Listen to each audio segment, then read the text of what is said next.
Hi, it's Sally Williams, your roadmap reporter here, and today I'm by the famous River Thames. Now, London's rich history has always fascinated me. It was founded 2,000 years ago by the Romans and has been through times of war and peace, fire and disease. It has seen some famous kings and queens and great writers like William Shakespeare. But if you want to discover a different side of London's history, the story of ordinary people, then you can find it right here in the mud under my feet. I've come here today to meet Nicola White, who spends much of her time down by the River Thames looking for historical objects. Hi, Nicola.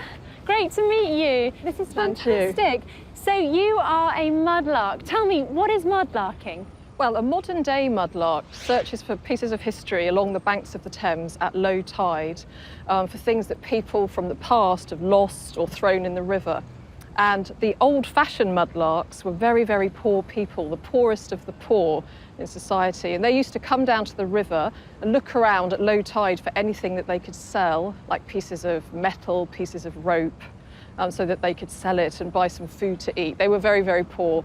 Well, I'm desperate to have a go. Can you show me how to be a modern-day mudlark? Absolutely. Let's go. go. Let's do it.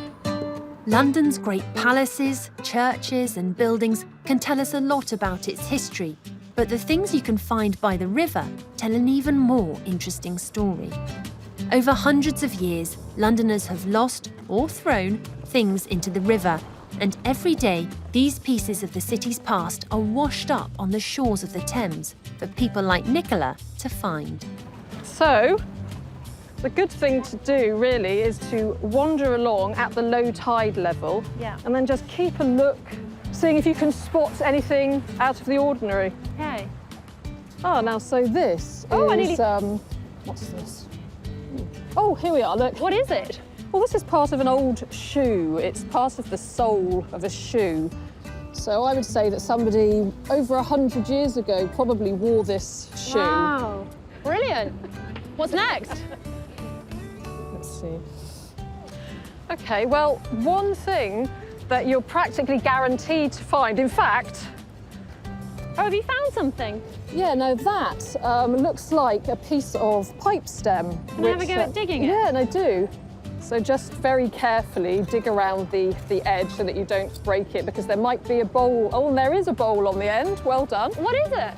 So this is a clay pipe, and people used to use these for smoking tobacco over 250 years ago. Oh, that's fantastic. Well, let's keep that. Let's wash it and keep it. Absolutely. Right, let's crack on. So what's the most exciting thing you found, Nicola?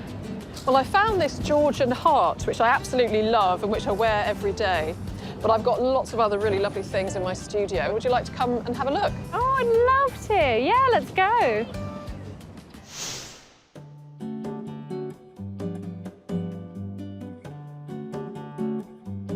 So, Nicola, these are all your treasures. They're amazing. What's the oldest thing you've got?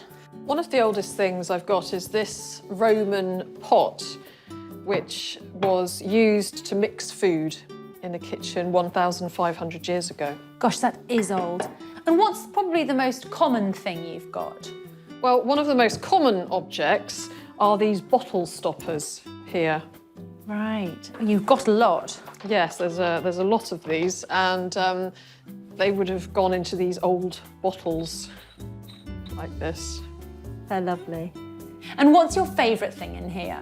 Well, if you come over here, I'll show you one of my favourite objects, which is this old Victorian gold pocket watch. Oh, that's beautiful. How does it feel to find something like this? It feels very special. It's a real piece of history. Yeah, it is actually a whole piece of history.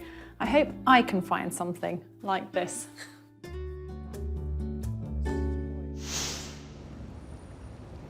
I've loved spending time with Nicola today. I've learnt lots about the history of London, and it's been fascinating to see the small, everyday things that ordinary people have just thrown away, maybe hundreds of years ago.